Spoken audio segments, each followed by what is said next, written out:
tous. J'espère que vous allez bien. Ça fait plaisir, ça fait plaisir. 6 personnes qui se font baptiser. J'aimerais vous demander, et cette personne? Ah ouais, il y en a une que je n'ai pas comptée, c'est sûr, c'est ma fille. Alors, si on termine, ou bien quand on termine, parce que ce n'est pas conditionnel, c'est vrai qu'on va terminer, j'aimerais que vous alliez voir les gens qui se sont fait baptiser pour les féliciter. Il faut leur montrer qu'on est une famille, qu'on est là pour les soutenir, qu'on est là pour être avec eux. Alors, je vais à mathématiques ce matin, c'est suivre Jésus. Y a-t-il des gens qui sont tentés de suivre Jésus ce matin? Amen.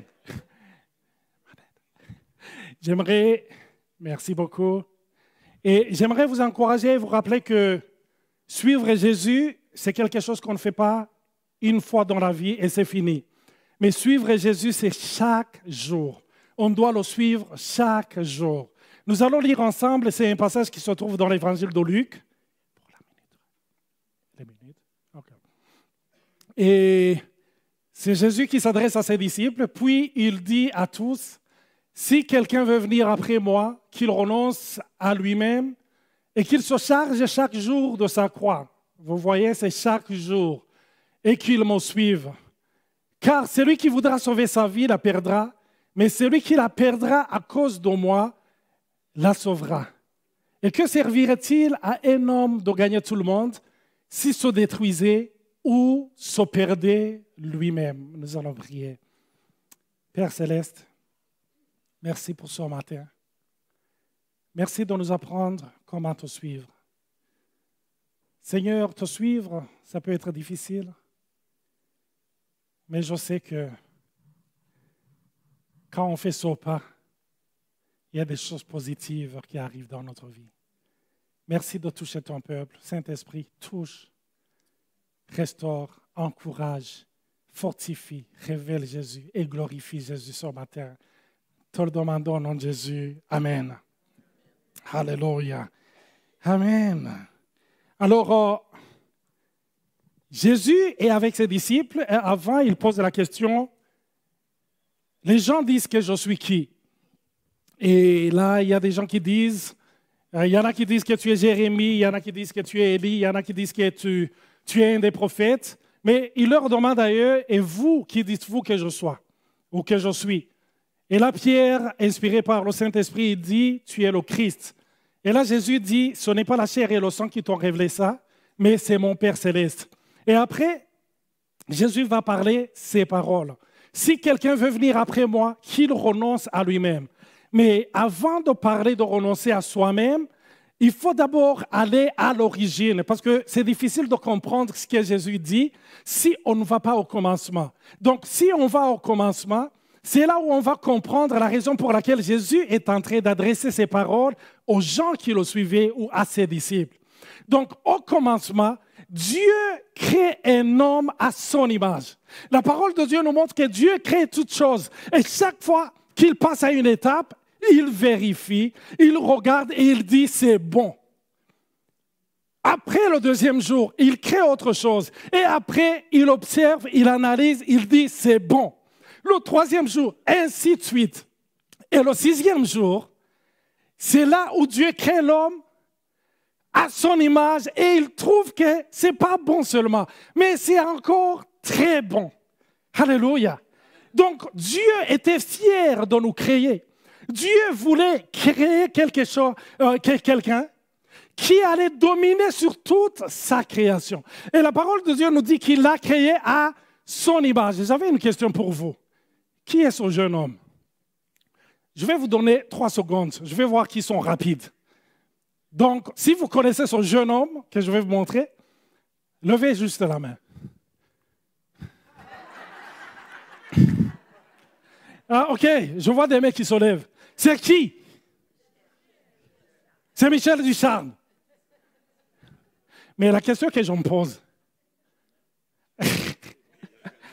ah ouais, Dieu m'a donné un appel à encourager ceux qui vieillissent. Non. Donc, vous venez de dire, c'est Michel. Mais la question que je me pose, où est Michel ce matin? Il est là. Mais tout le monde a montré, c'est Michel. C'est l'image de Michel. Mais cette image a pour fonction de nous renvoyer au vrai Michel. Dieu a créé l'homme pour que l'homme, à l'image de Dieu, renvoie à la vraie image qui est Dieu. Amen. Pour que quand quelqu'un qui ne connaît pas Michel, je lui dis, regarde Michel. C'est pasteur Michel Ducharme. Et quand tu le regardes, tu t'assures que, oh, je le vois. Le jour où je vais le rencontrer dans la rue, je vais le reconnaître. Pourquoi? Parce que j'ai vu son image. Et Dieu nous a créés pour que les gens qui nous côtoient puissent le reconnaître le jour où il va les visiter. Parce qu'ils ont rencontré son image. Amen. Alléluia. N'est-ce pas exceptionnel? Et quand Dieu a créé l'homme, il lui a donné la domination. Il lui a dit, domine sur les poissons, domine sur tout ce qui est créé, domine. Donc, en d'autres mots, Dieu dit, je suis Dieu dans le ciel, mais je te crée pour que tu sois quelqu'un qui manage, qui gère ce que j'ai créé. Domine. J'étends mon royaume à travers ta vie, à travers toi. Alléluia. Amen. Et la parole de Dieu nous montre que les choses ne se sont pas passées comme Dieu l'avait dit. Mais rappelez-vous, la parole de Dieu en nous parlant de Jésus, il nous dit que Jésus, c'est le dernier Adam ou le second Adam. Et Jésus, quand il est venu avec l'autorité du Père. Il est venu nous montrer ce que devait être Adam premier. Jésus, quand il va voir Pierre, il lui dit, jette ton filet. Il dit, mais j'ai essayé toute la nuit. J'ai essayé de pêcher toute la nuit. Ça n'a pas marché. Mais Jésus lui dit, jette. Il dit, sur ta parole, je vais le faire. Et quand il a jeté, les poissons sont venus. Pourquoi? Jésus dominait sur les poissons de la mer. Comme le premier Adam devait le faire. Jésus s'adresse à l'arbre. Il dit que personne ne mange de ton fruit. Et l'arbre, là où il est, il dit à vos ordres. Pourquoi? Parce qu'il sait qu'il y a l'autorité de celui qui a créé l'arbre à travers la voix de Jésus. Et c'est ça que Dieu avait créé Adam pour qu'il puisse faire. Mais Adam a voulu devenir indépendant. Il voulait diriger sa vie. Il a déclaré son indépendance. Et l'image de Dieu, la gloire de Dieu a disparu. Mais est-ce que l'image de Dieu dans l'homme a disparu complètement? Pas du tout. Il y a des traces, C'est pour cela qu'on voit des bontés, des gens qui exercent une bonté, une miséricorde, et des gens qui exercent une compassion là où on dit vraiment, on sent que ça vient de Dieu. Non, il reste toujours une trace de la gloire de Dieu, de la présence de Dieu dans la vie de l'homme, mais ça manque de sa puissance, ça manque de sa force.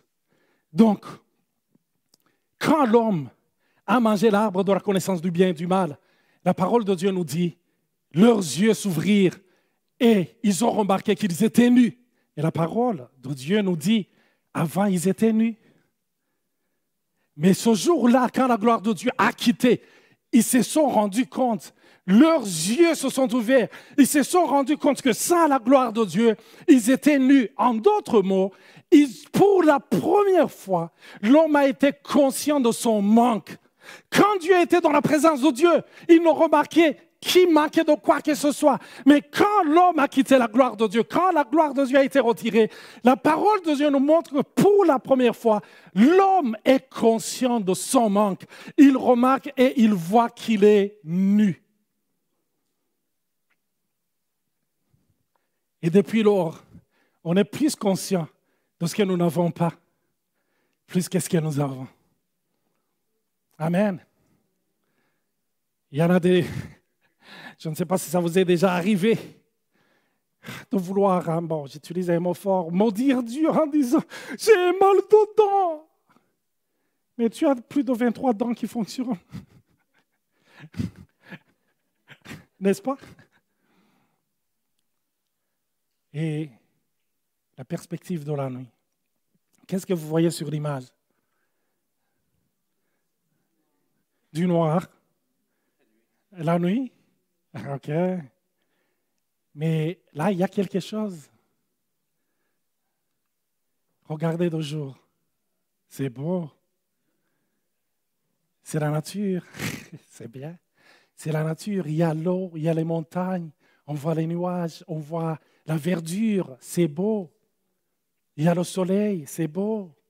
Mais ce que vous voyez là, vous ne le voyez pas là, parce que c'est la nuit.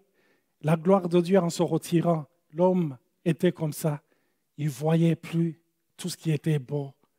L'homme peut vivre avec ses enfants ou la femme et ne jamais remarquer la beauté qui se trouve dans ses enfants. Parce que c'est la nuit, il ne voit pas. Quand on est connecté à la gloire de Dieu, on voit la beauté tout autour de nous. Des fois, il y a des chrétiens, quand tu les rencontres, tu te dis, est-ce qu'ils ont un problème? Ils sourient tout le temps, ils sont contents tout le temps. Et tu te dis, mais qu'est-ce qui ne va pas? Mais c'est parce qu'ils sont allumés. Eux, ils voient les beautés. Et rappelez-vous, un jour, Ésaïe a vu la gloire de Dieu. La gloire de Dieu descendre dans le temple. Et il a vu, il y avait des chérubins qui avaient chacun 6 ailes et qui étaient là. Et la parole de Dieu nous disait, nous dit plutôt, qu'ils étaient en train de chanter en disant, Saint, Saint, Saint est le Seigneur. Et remarquez ce qu'ils ont dit. Toute la terre est remplie de quoi? De sa gloire. Mais Ésaïe qui était là, dans la perspective de la nuit, il a dit, oh, je suis une personne aux lèvres impures et je suis entouré par un peuple aux lèvres impures. Mais les anges qui étaient là, qui voyaient la gloire, ils ont dit, Saint, Saint, toute la terre est remplie de sa gloire. J'aimerais que la gloire de Dieu vous visite pour que vous voyiez les bontés que le Seigneur vous a données. Amen. Il nous a donné beaucoup, beaucoup, beaucoup de choses. Voici les deux mis ensemble. Et la parole de Dieu nous dit, quand ils ont remarqué qu'ils étaient nus, ils ont pris des feuilles. Ils ont essayé de se cacher, n'est-ce pas? Parce que la parole de Dieu nous dit, leurs yeux s'ouvrirent et ils ont remarqué qu'ils étaient nus. Mais la question, je vous ai dit comment je lis la Bible. Hein. Il y a tout un cinéma derrière. C'est un film, c'est un scénario. J'imagine Adam qui regarde Ève et qui lui dit, ah, tu es nu! Et Ève qui lui dit, oh, tu t'es pas regardé, monsieur? Parce que souvent, il nous est facile de regarder les fautes de l'autre. Moi, je vois tout le temps les imperfections de Nathalie.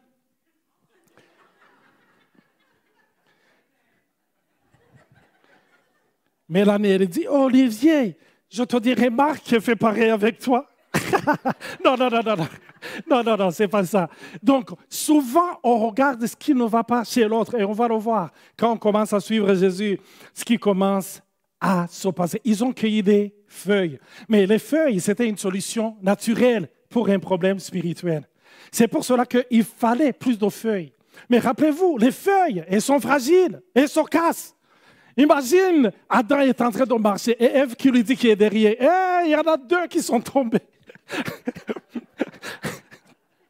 Il y en a 3 qui viennent de se casser. Et Adam, il faut qu'il lève la main pour en tirer 3 autres et essayer de les mettre là où les 3 sont déchirés. Mais en marchant, Ève, et Adam qui lui dit, Ève, toi aussi, il y en a 4 qui ont sauté.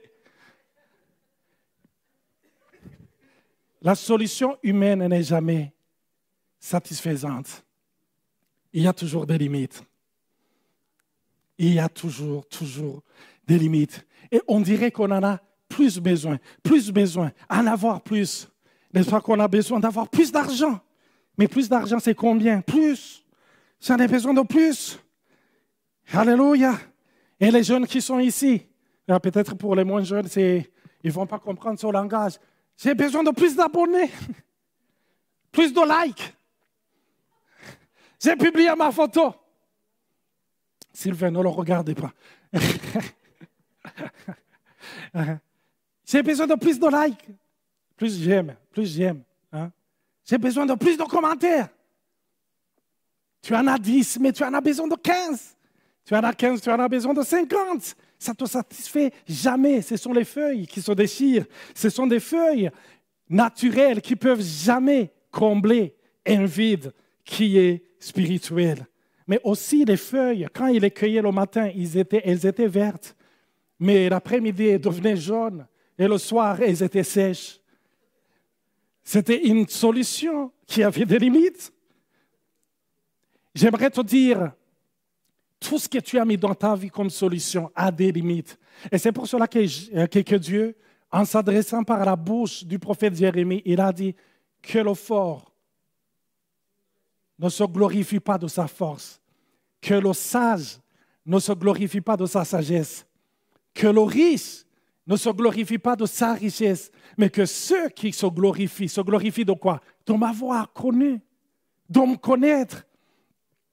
Donc, l'homme a été créé à l'image de Dieu. J'aimerais donner un exemple. C'est imparfait, vous le voyez, ce n'est pas Dieu ça. Dieu dit, je vais créer l'homme à mon image. Il est dans la présence de Dieu. Et comme il est dans la présence de Dieu, il y a l'harmonie entre l'homme et Dieu. Mais il y a l'harmonie entre l'homme et la femme. Mais il y a aussi l'harmonie entre l'homme et la nature.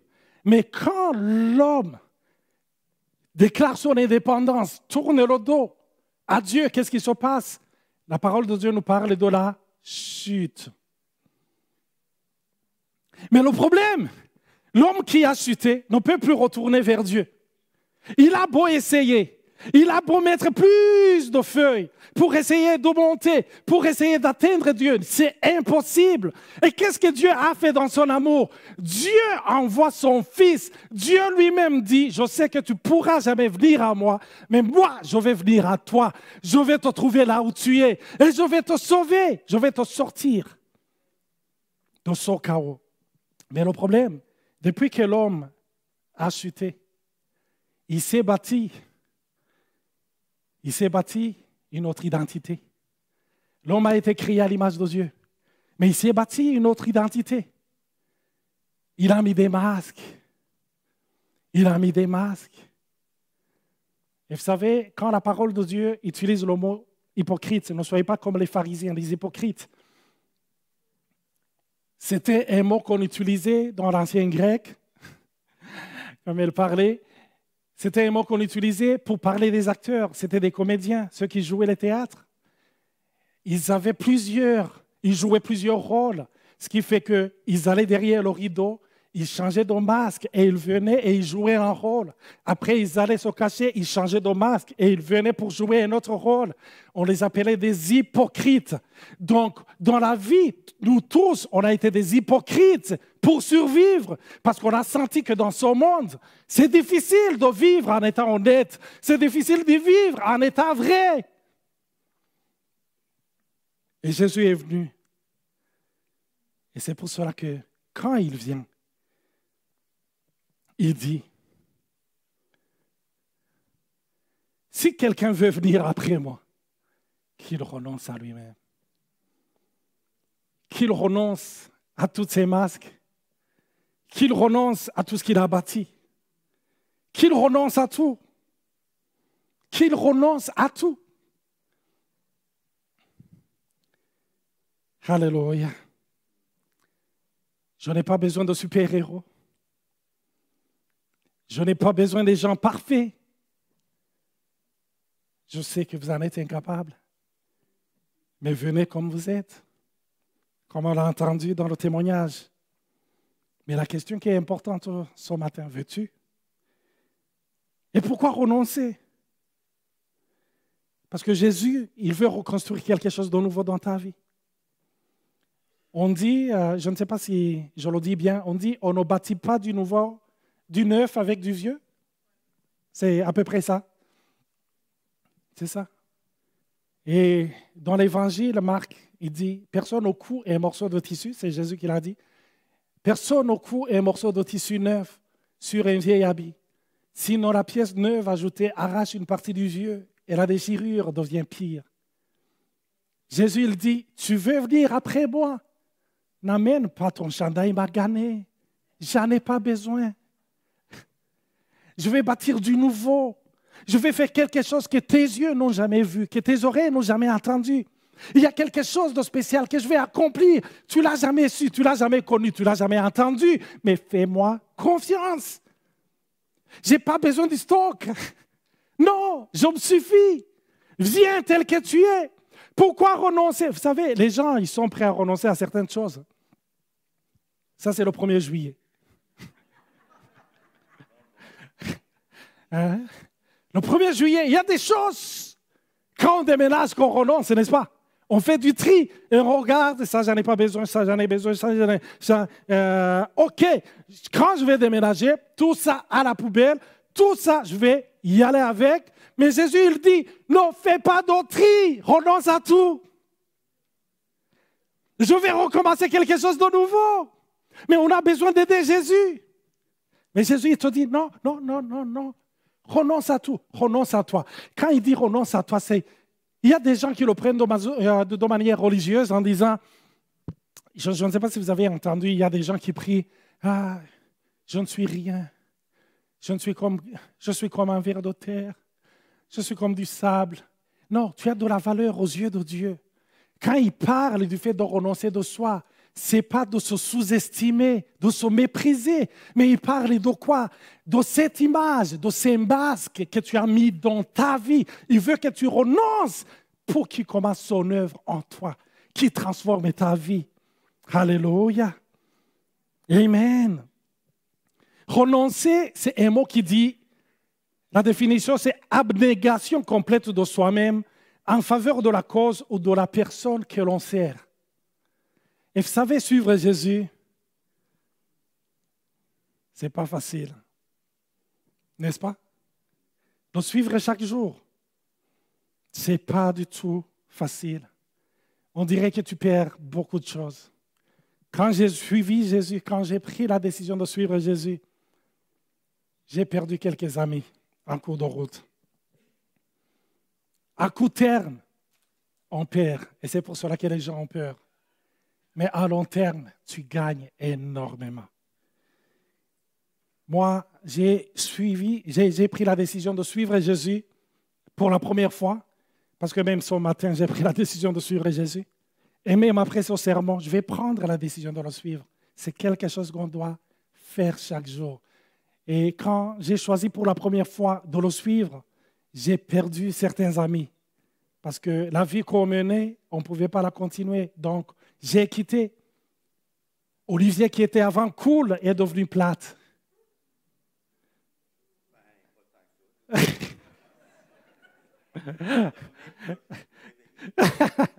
Ah ouais. Donc, mais regardez tout ce que j'ai gagné. J'ai une famille. Amen.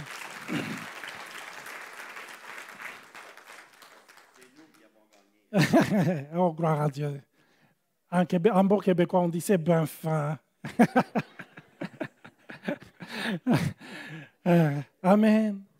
Et vous savez, suivre le monde, les principes du monde, on gagne tout de suite, mais on perd à long terme. Et vous savez, Jésus, en suivant le Père, c'est lui qui nous a donné l'exemple. La parole de Dieu dit qu'il a tout perdu. Il n'a pas regardé comme une proie arrachée d'être égal avec Dieu, mais il est venu, il a tout laissé et il est devenu comme un simple homme. Il est devenu comme un serviteur. Et la parole de Dieu nous dit à la fin, il a eu quoi? Un nom qui est au-dessus de tout nom, au-dessus de toute domination, au-dessus de tout pouvoir, afin qu'au nom de Jésus, tous genoux fléchissent, que ce soit dans le ciel, que ce soit sur la terre et sous la terre. Quand on accepte de le suivre, des fois, on dirait qu'il y a des choses qu'on perd, mais j'aimerais te dire, tout ce que tu vas perdre en le suivant, tu vas le gagner au centuple. C'est ce que Jésus a répondu à Pierre. Tout ce que tu as abandonné pour moi, tu vas le gagner au centuple. Parce que tout ce qui tombe dans la main de Jésus, il le multiplie. Tout ce qui va dans ses mains, il le multiplie énormément. Alléluia. Amen. Parce que, comme je vous l'ai dit, Jésus est venu amener un royaume. Et c'est pour cela que Chaque fois qu'il parlait de la bonne nouvelle, il ajoutait la bonne nouvelle de quoi? Du royaume. C'est un royaume qu'on choisit de suivre.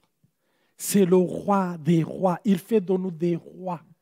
Et le roi des rois, on choisit de le suivre. Parce que dans le monde, on te dit, tu n'as pas besoin d'un autre Dieu. Tu peux devenir Dieu pour toi-même. Dans le monde, on te dit, écrase les autres. C'est là où tu vas devenir grand. Mais Jésus, il te dit, renonce à ça et sers les autres. Deviens le serviteur des autres. Et vous savez, servir les autres. Ne pas avoir les projecteurs sur soi. Oh, mes frères, mes sœurs, c'est difficile. Seules mes idées sont bonnes ou mes opinions sont bonnes. Mais Dieu nous appelle à considérer aussi les autres comme étant au-dessus de nous-mêmes. Oh, ça demande à mourir. Mourir à soi-même. Amen. Souvent, quand on demande à nos enfants de faire le ménage, heureusement, ils ne sont pas là. Quand on demande à nos enfants de faire le ménage, en commençant par celui qui a 8 ans, la question qu'il nous pose, qu'est-ce qu'on va y gagner? C'est un businessman, un capitaliste. Qu'est-ce qu'on va y gagner? C'est comme ça qu'on est habitué. Qu'est-ce que je vais gagner à suivre Jésus? Les gens sont prêts, ils disent, Olivier, je suis prêt à le suivre, mais montre-moi tout ce que je vais gagner, après je vais le suivre. Mais Jésus te dit, tout ce que tu vas perdre et suis-moi, fais confiance. Amen. Alléluia. Il nous donne. Dans le monde, on dit, aime ceux qui t'aiment. Fais du bien à ceux qui te font du bien. C'est comme ça. Et Jésus te dit, aime ceux qui te détestent et ceux qui ne t'aiment pas. Oh my God, c'est difficile. Ça demande de mourir à soi-même, n'est-ce pas? N'est-ce pas? C'est vrai. Ou pour vous, c'est automatique. C'est un réflexe. D'aimer vos ennemis. Je me rappelle, il y a plusieurs années, c'était à l'église, il y avait un leader qui m'a fait mal. Mais pas personnellement, mais qui faisait mal aux autres. Et comme je faisais partie du leadership, j'aidais les gens, je suivais les gens, ça me revenait. Et j'entendais des blessures, des vies qui étaient brisées, des jeunes.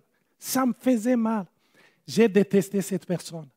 Écoutez, détester, c'est un faible mot. Je l'ai haï. Et vous savez, je le haïssais tellement que le jour où je n'allais pas à l'église, j'espérais que les gens qui allaient en revenir, je vais vous choquer, que les gens qui allaient en revenir allaient m'annoncer la bonne nouvelle qu'elle est morte. Non, imaginez, jusqu'à ce point-là, tellement j'avais de l'amertume.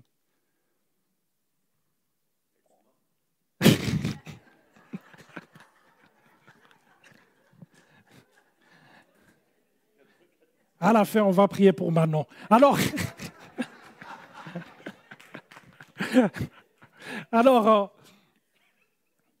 je suis tombé malade, très gravement malade.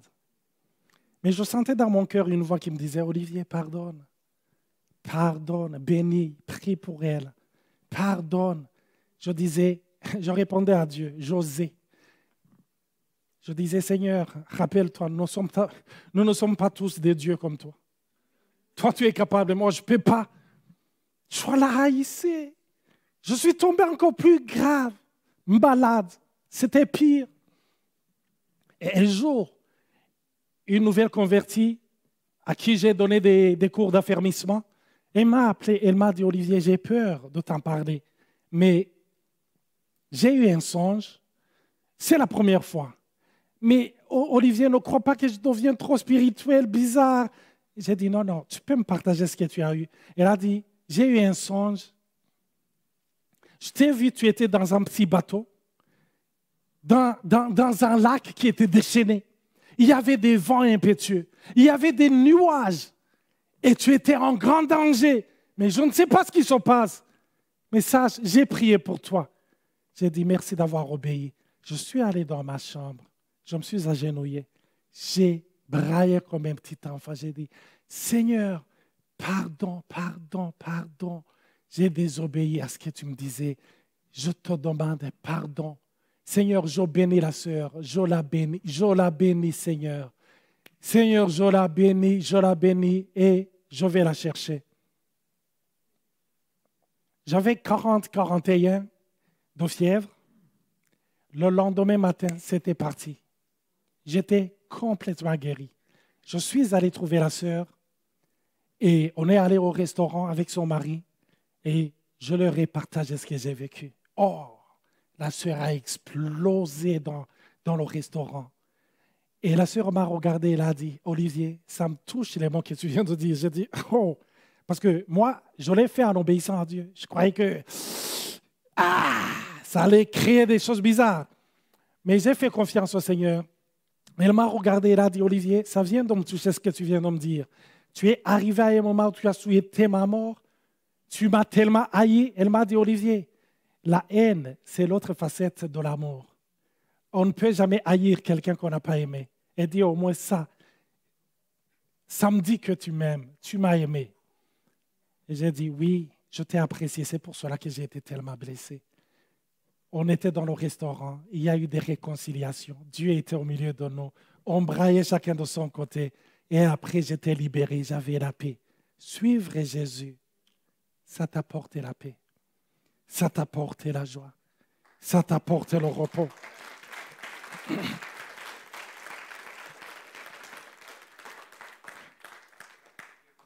Amen. Jésus dit, tu veux me suivre? Oui, je vais te suivre. Mais j'aimerais te rappeler, tu ne t'appartiendras plus à toi-même. Seigneur, tu sais, c'est comme si je donnais 100 pièces à Mélanie et que je lui dis, Mélanie, contrôle les 100 pièces, elles sont à toi. Mais en marchant, je lui dis, ah, tu vois le petit bijou là, j'aimerais en avoir. Et Mélanie dit, oh, il n'y a pas d'argent. Je lui dis, et les $100 que je t'ai donné. Mais tu as dit qu'ils ne t'appartiennent plus. Ah, mais les $10 seulement, $10. Et tu achètes $10. Et après, arrivé à bas, oh, le hamburger, il est en train de m'appeler.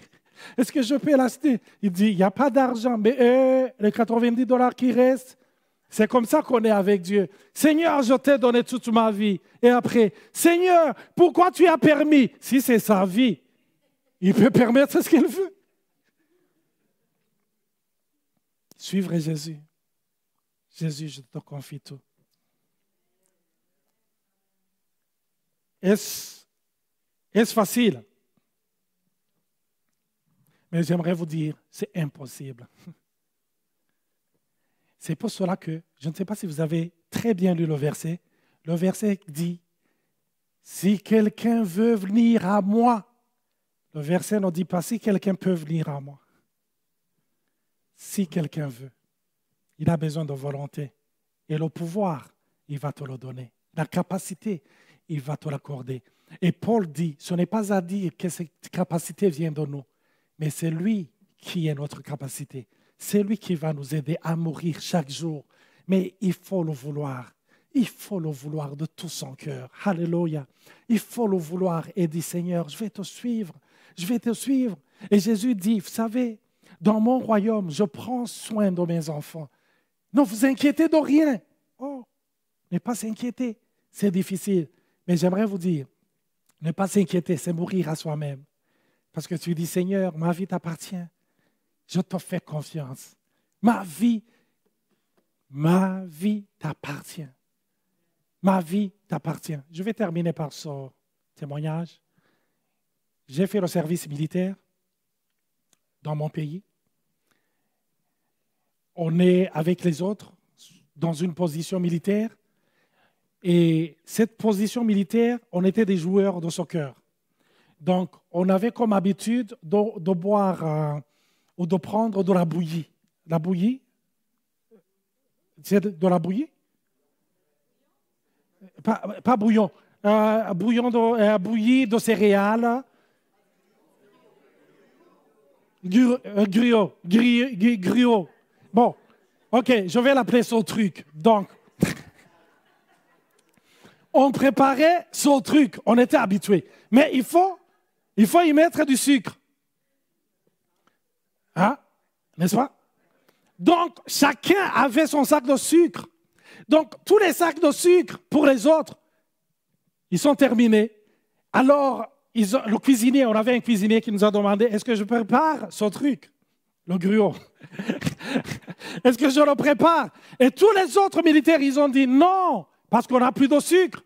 Mais moi, il me restait quand même une quantité de sucre que je pouvais partager avec les autres. Et le Seigneur m'a dit, Olivier, bénis les autres. Et j'ai dit, oh, il m'a resté pour quelques jours. Bénis les autres.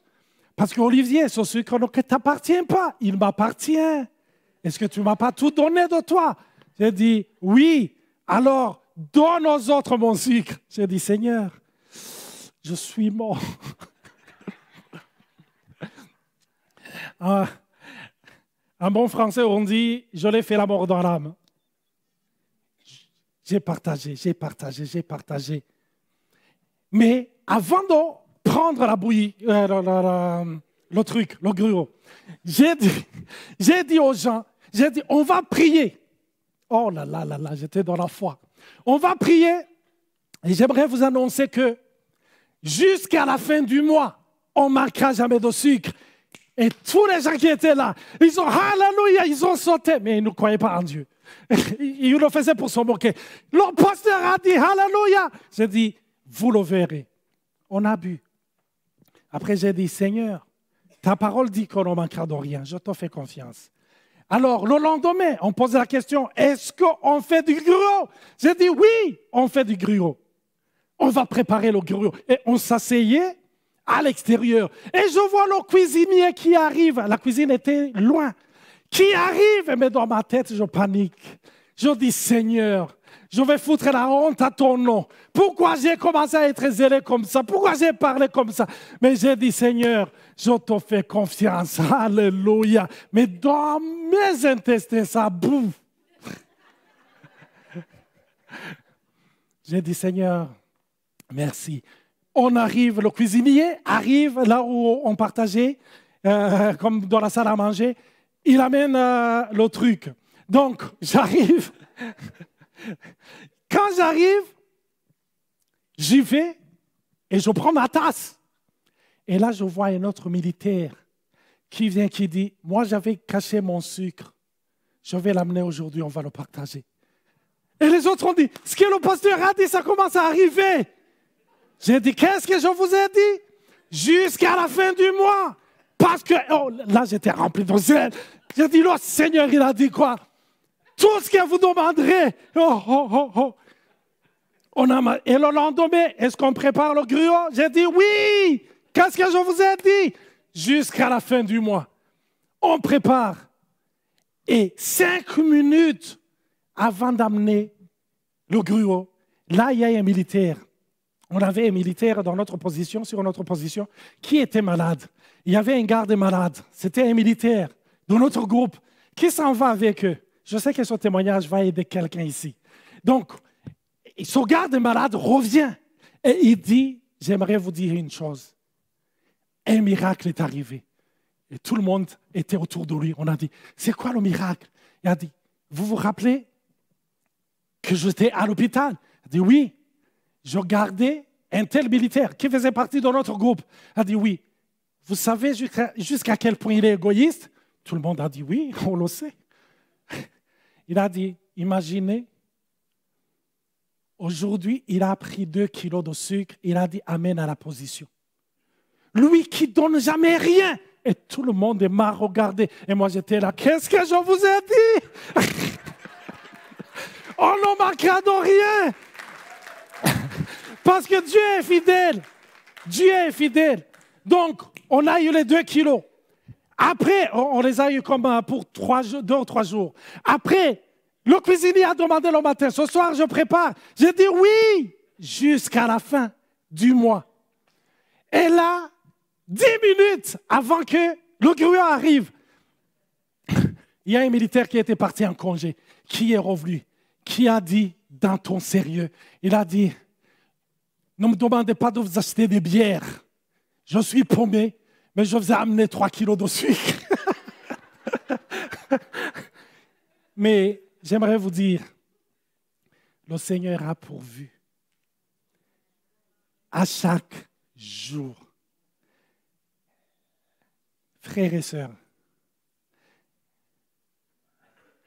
vous êtes bénis dans ce pays. Vous avez beaucoup d'alternatives. Quand on n'a plus de travail, on a des assurances chômage. Mais dans mon pays, quand tu ne vois pas Dieu intervenir, tu meurs. Suivre Jésus, c'est facile parce que tu n'as pas d'autre choix. Mais j'aimerais vous dire, Dieu veut vous apprendre à compter sur lui en toutes choses, à mourir à vous-même. J'aimerais appeler le groupe de louanges et inviter Mélanie. Amen.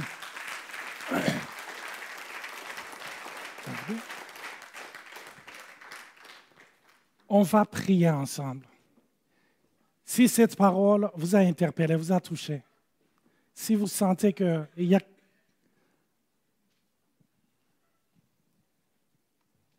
a comment une place dans ton cœur, ça peut être quelque chose que le Seigneur te demande de lui confier. Il dit, renonce à toi, fais-moi confiance. On pourrait prier pour vous. Je n'ai pas besoin d'appeler quelqu'un devant, mais si vous en avez envie, là où vous êtes, je vais demander à ma sœur Mélanie vraiment de prier pour vous. Et vous savez, je suis le premier. Mélanie prie aussi pour moi. J'ai besoin de renoncer à moi-même. Je sens que ces derniers temps, le Seigneur m'appelle à renoncer de plus en plus à moi-même. Parce que le Seigneur, il veut accomplir de grandes choses dans nos vies, mais on ne lui donne pas assez de place. Quand on lui accorde plus de place, il agit. Il agit puissamment. Il touche nos vies. Il n'agit pas seulement dans notre vie, mais quand on lui laisse assez de place, il utilise notre vie pour toucher les autres. Mélanie, tu peux prier pour nous. Merci. Merci, Olivier. Amen. Alors, je vous inviterai tous à vous courber dans la prière. Et on fait cet appel ce matin tous ensemble, d'un cœur commun, Seigneur. Père éternel, tu nous connais chacun d'entre nous. Et Seigneur, par ce message que nous avons entendu, tu veux nous rappeler, Seigneur, à te confier notre vie, Seigneur, mais pleinement, Seigneur, de se rappeler que tu vas pourvoir dans chaque situation de nos vies. Alors, Seigneur, nous venons devant toi avec un cœur humble, se rappeler dans ta grande bonté, dans ton amour, Seigneur, que tu as manifesté ton Fils dans nos vies en nous rappelant qu'il est avec nous jusqu'à la fin. Seigneur, courbe nos cœurs. Amène-nous dans ta présence, Seigneur. Amène-nous peut-être à aller encore une fois au pied de la croix, Seigneur, et déposer tout fardeau, toute inquiétude qui nous empêche parfois de venir à toi ou que l'on garde. On te le dépose, mais on le reprend, Seigneur. Et tu veux qu'on apprenne à te faire confiance. Tout comme Olivier a témoigné, Seigneur, lorsqu'il était militaire, il a déclaré une parole qui était dans la Bible, Seigneur, que nous allons manquer de rien, que tu pourvois à tous nos besoins. Alors, Seigneur, encore une fois, ensemble, nous venons devant toi. Nous venons devant toi te demander l'aide de ton Fils Jésus, Seigneur, pour apprendre à lui tenir la main, à te faire confiance, Seigneur, et à garder les yeux fixés sur toi. Et je te rends gloire, Seigneur, car tu entends cette prière et tu agis.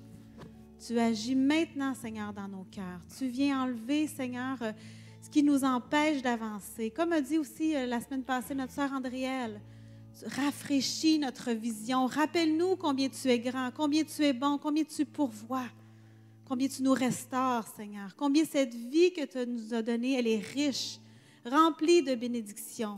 Toi seul peux nous amener à pardonner, Seigneur. Toi seul peux faire cette œuvre en nous, Seigneur. Amen. Comme a dit Olivier, dans notre propre chair, on porte ces blessures qui nous empêchent parfois de pardonner, d'aimer comme tu veux nous enseigner. Mais quelle liberté il y a-t-il lorsque nous recevons cette parole? Amen. Lorsque nous lisons une parole qui vient de toi, Seigneur, de la Bible, qui nous apprend à pardonner pour être libre, qui nous apprend à aimer, on ne peut pas le faire par nous-mêmes, Seigneur, mais par ton Fils Jésus, celui qui est tout-puissant, Seigneur, le modèle, celui qu'on doit suivre, celui qu'on a choisi de suivre, Seigneur.